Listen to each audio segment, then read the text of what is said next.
Just a quick video today. I think I want to tell you about my current self-improvement routine, self-improvement stack. I don't really like the term self-improvement. It kind of implies that there's something wrong with you, and I don't know. You're just you. But these are things that I'm doing to improve my quality of life, I suppose. And the first thing that's really easy to do, and all these things are easy to do. I'm not doing stuff like hopping on gear. I mean, you can kind of tell I think I'm losing some weight. I don't know if it's just the shadow, but you can definitely tell that I'm like the cheekbones are coming out and the jaw muscles are like protruding out. This is this is what I look like making a straight face, which is an improvement from how I've looked in the past. If you look at any of the other videos. Uh, so first thing I've been doing is exercising. Uh, Recently, I've been working like 50 hours a week at my job, 8 to 10 hour days, 6 days a week. So honestly, I've not been super motivated the last few weeks. Just today, I went out and I was doing some walking. I've been doing a lot of stuff to target my back and shoulders specifically because, especially my traps, they're very injury prone, and I keep injuring them. So I'm trying to specifically build those up to prevent further injury. I try to not overdo it. I'll see if I could throw a picture in of my back. My back's looking like Dorian Yates' barn door back. I'm making some improvements.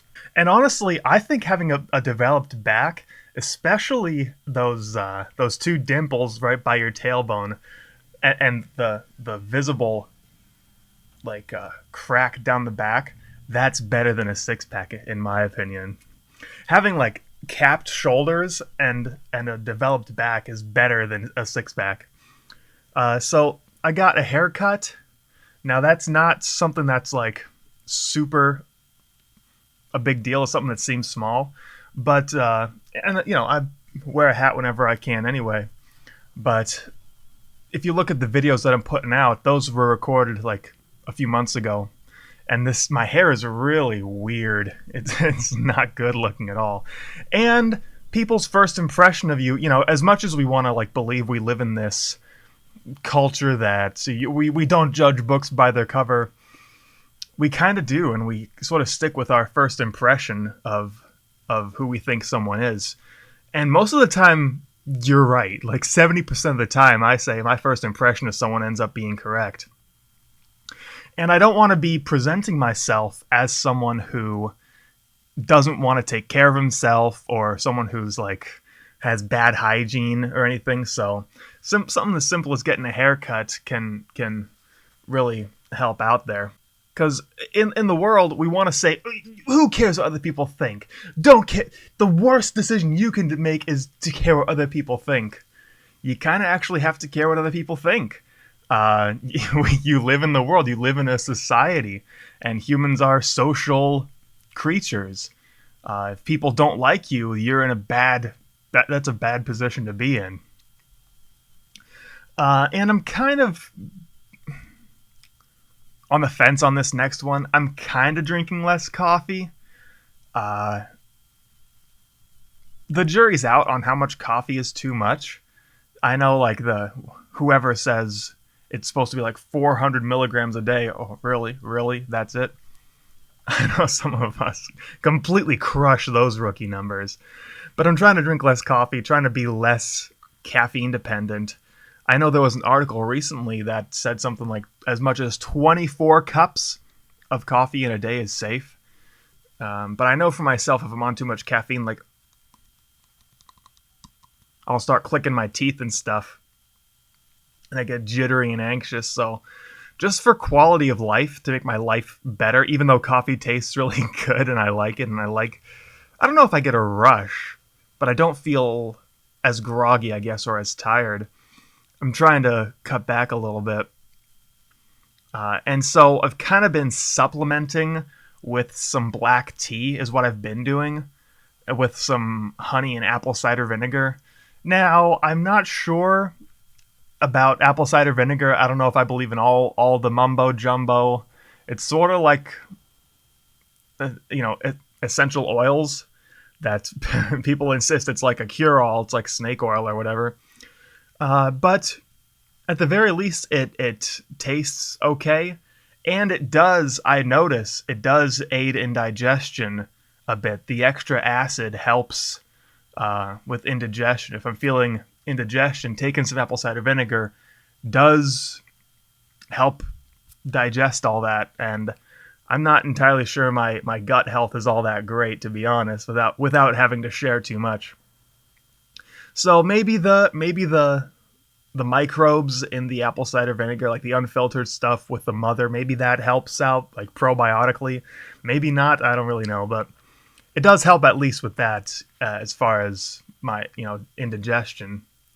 Also, as far as coffee goes, caffeine can inhibit getting proper sleep. I know I've done stuff like I drank an entire bang, 300 milligrams of caffeine, came home and crashed. It's probably crashing from the caffeine. Once it burned off, just crashed right into the ground. But in real life, sleep is basically like it is in video games. Sleep is when your body heals itself and recovers. So getting good sleep is important. So if I'm not feeling super duper tired when it's time to go to bed, I will take some melatonin supplements, and I'll take an antihistamine. I know they'll say on the back of the Benadryl bottle, "Do not take as a sleep aid." I'm not taking it as a sleep aid. Whenever I lay down, my nostrils close right up, so being able to breathe aids in being able to sleep. And I'll also try to not. This is a big problem for me too. My mitochondria is very powerful, so I'm constantly emitting loads of heat. So I try to not eat too much before I go to bed to dampen the metabolic heat that's being used as your body is digesting. It's that stuff's being turned into energy, and the energy is being turned into heat, and what you know what I'm talking about. I'm not a doctor. Go ahead and tell me how much of an idiot I am in the comments.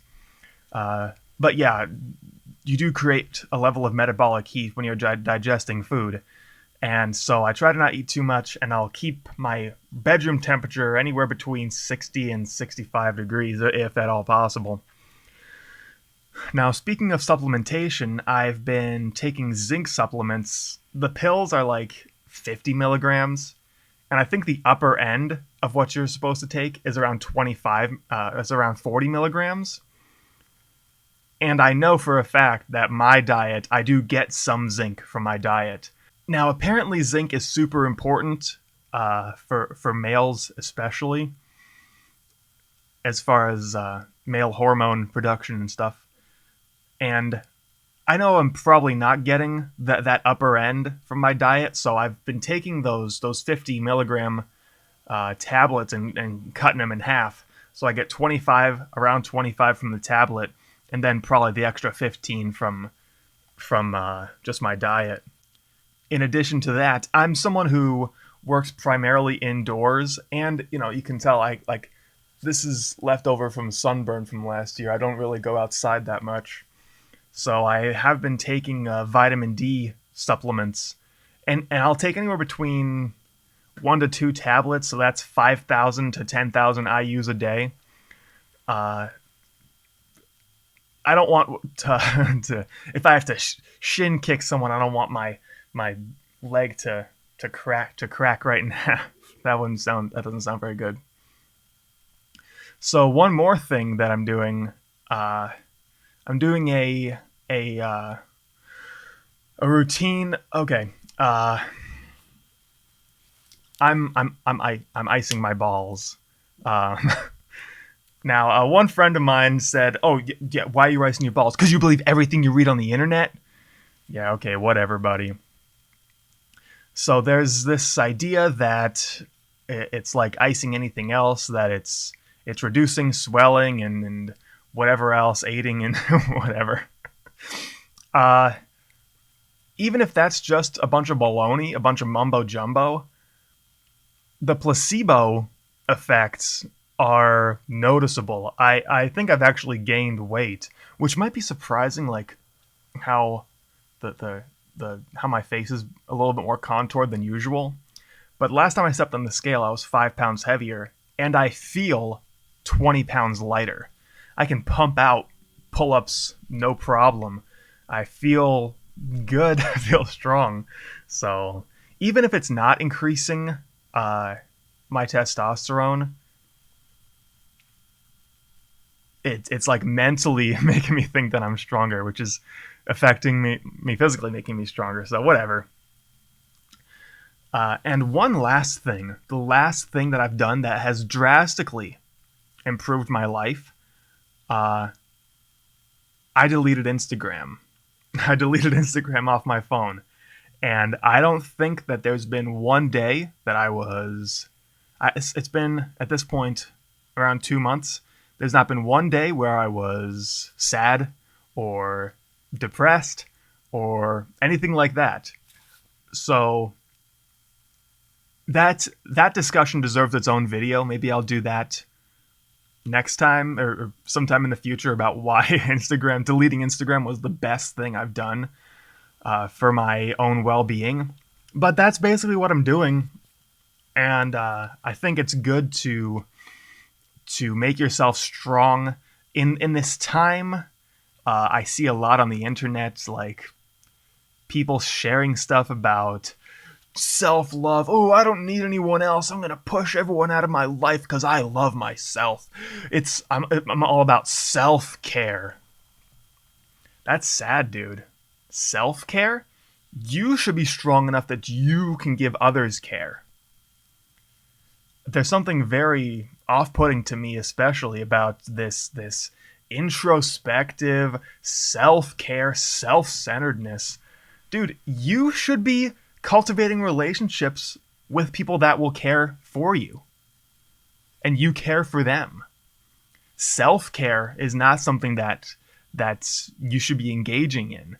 If you have to engage in self-care, you've absolutely failed socially, and you need to start. Your self-care needs to start with making some friends that will care about you. So that's something that I want to do specifically. Is I want to make myself strong, mentally, physically, emotionally, so that I can be there for other people, so that I can care for them. And that's something that every man should strive for. Is to be strong for those that can't be. So that's the philosophy as far as my self improvement, if you want to call it that. So let me know if you've got a routine. If you don't have a routine, maybe you should start one. It'd probably be a good idea. So let me know. Leave a like, leave a comment, and all that. Check out more videos on the channel. We're doing the writing podcast on Saturdays. We're doing gaming videos on Wednesdays, and it's awesome, and I want you to be there for it. So I'll see you around, and have a good day.